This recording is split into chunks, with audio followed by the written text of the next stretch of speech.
Pivoting from surviving to thriving with Brian Tillman.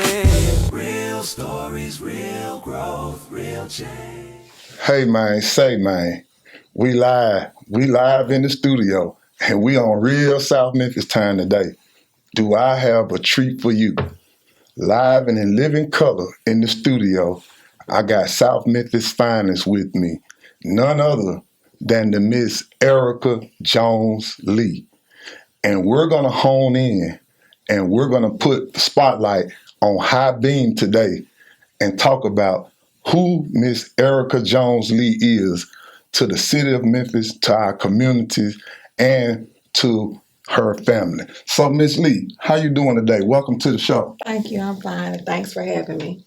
Hey, it's an honor and a privilege because not only are you South Memphis finest, you are alumni of the Booker T. Washington High School, and she hails from the 38106 zip code. So, hey, it's South Memphis with her, so it's South Memphis with me. So we represent South Memphis today. So we're going to get straight into the topic, and we want to basically hone in and shed some light on some of the things that Erica Jones Lee has experienced to get to the point in life to where she can show and tell the world how she pivoted from surviving to thriving. So in your own words, Ms. Lee, take us back to your childhood and walk us through some of the obstacles, some of the barriers, some of the challenges that you had to overcome to become the great woman that you are today. All right. So as you stated before, I am from South Memphis, 38106 area code. Grew up on Saxon Street. I'm a graduate of Booker T. Washington High School. I attended Hamilton Middle School. I became a teen mom. I was pregnant at 14, and I had my daughter at 15, about 3 months after my 15th birthday. So that was definitely an obstacle to get over. A high school single parent, just, a baby myself, raising a baby. But I did have a great village, a lot of support, friends, families, neighbors, to help me get through those obstacles with her. Wow, that's amazing. You did an amazing job. So let's talk about some of the challenges that you ran across. So in even going to school, being a teen mom, let's talk about, graduation and where your life evolved to beyond that point and continuing, to raise your daughter and trying to pursue a career in life at the same time. Exactly. Well, like you stated, being a single mom, it was, it wasn't a very easy task. At the time when I was attending Booker T. Washington High School, we had a daycare in the school. So I used to take my baby to school with me. I think she was like 6 weeks old when we first started, and I was entering my sophomore year at Booker T. Washington. So we used to catch the bus together, 31 cross town, rain, sleet, or snow. We were out there, and she would go to the child care at the high school, and I would take a child care class that would allow me like an hour or two to spend time with her and to, help me become a great parent, because again, I didn't know anything about parenting. And we did that for about 2 years. And then she finally went to another daycare. So after that, I graduated from Booker T. Washington, and I did do some college or whatever, but I did not complete. I got a couple of certificates, but I did not graduate from a 4-year university. And then I went on later to get married, and I had a son. I think he was born in, look, I'm getting confused. He was born in 2003. So I had my son in 2003. However, he was diagnosed with autism in 2005, I believe. Okay. So that was another obstacle to overcome, because again, I really didn't know much about autism or anybody being autistic, special needs or anything. So that opened up a lot of new doors for me to start studying, reading upon things to help him become a citizen, a functioning citizen or whatever. So I enrolled him in a few private schools that cater to his needs to help him to be able to function on a day-to-day basis.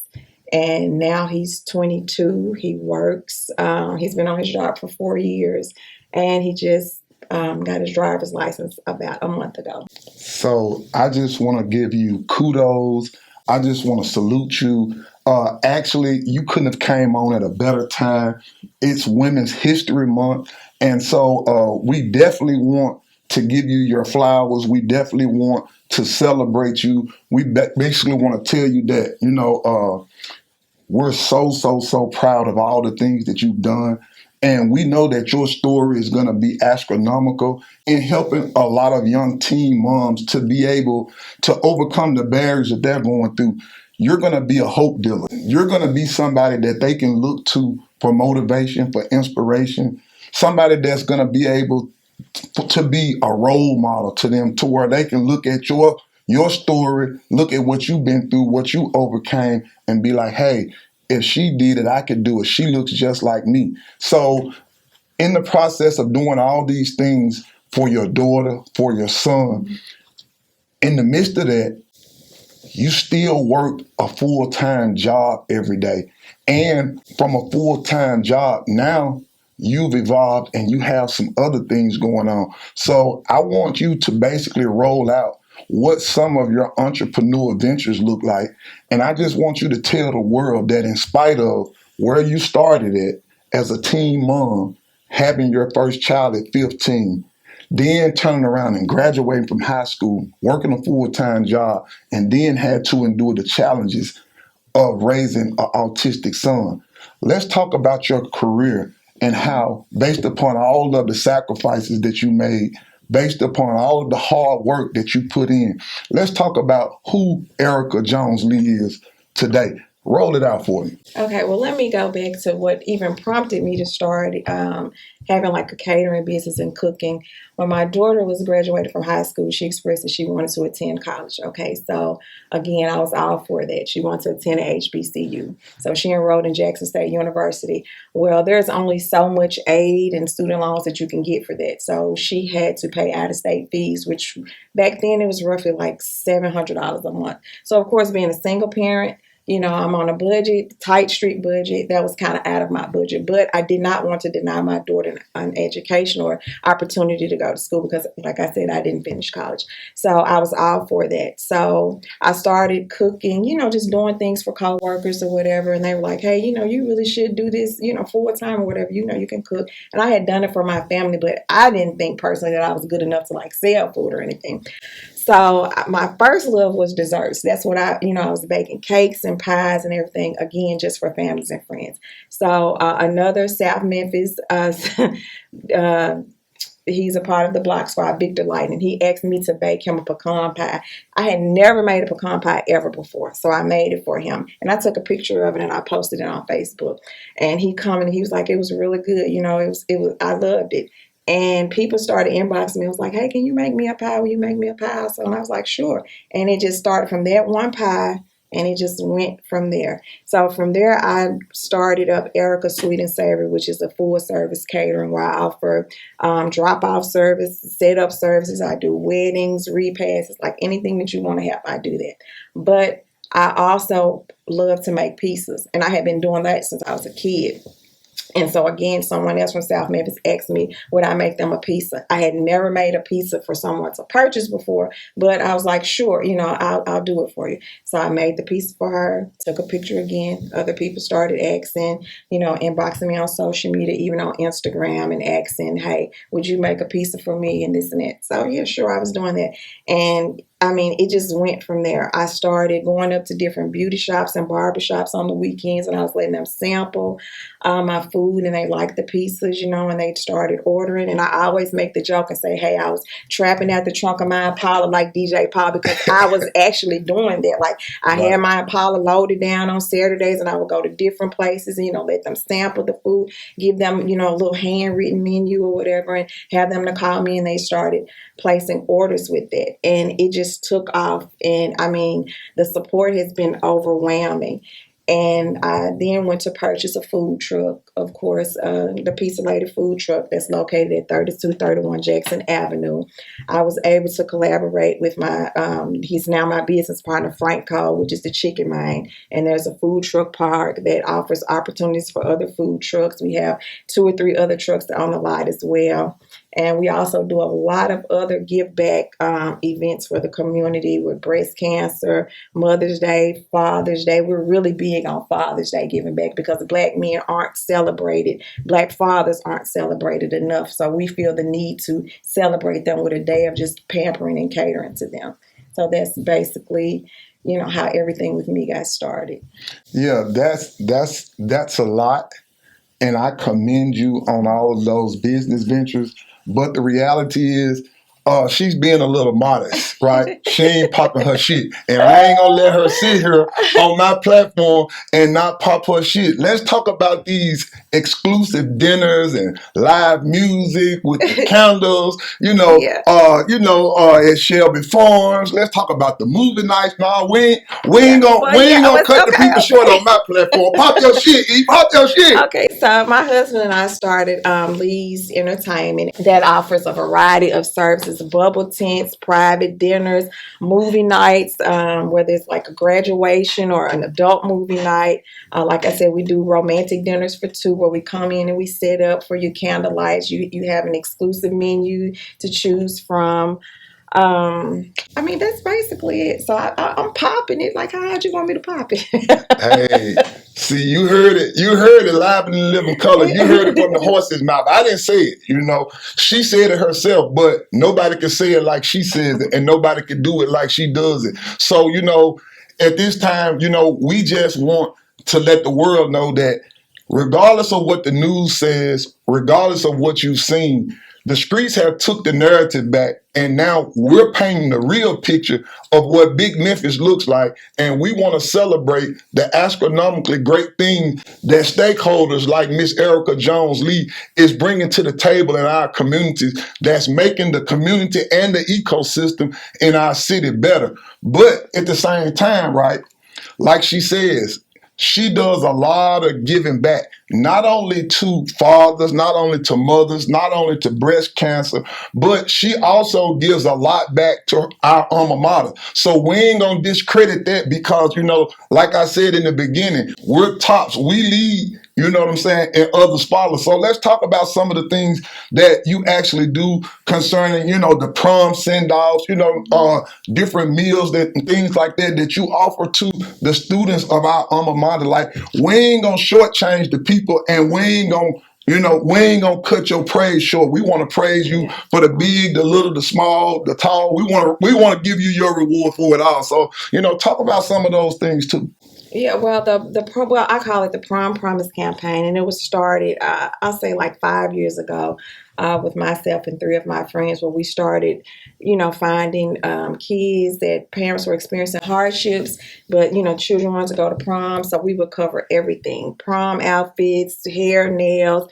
We would find a venue for them, transportation, like the whole 9 yards. We were rolling it out, and we did that for about 2 years, and then after that, I kind of branched out on my own, and I kept the campaign going, but I started giving back to Booker T. Washington, since that's my alma mater, and I would just feed their whole senior class breakfast for the graduation practice. So I would come in after the graduation practice and feed them. One year I gave them a check, to help cover some expenses, because some kids didn't have shoes and shirts and everything to wear for graduation.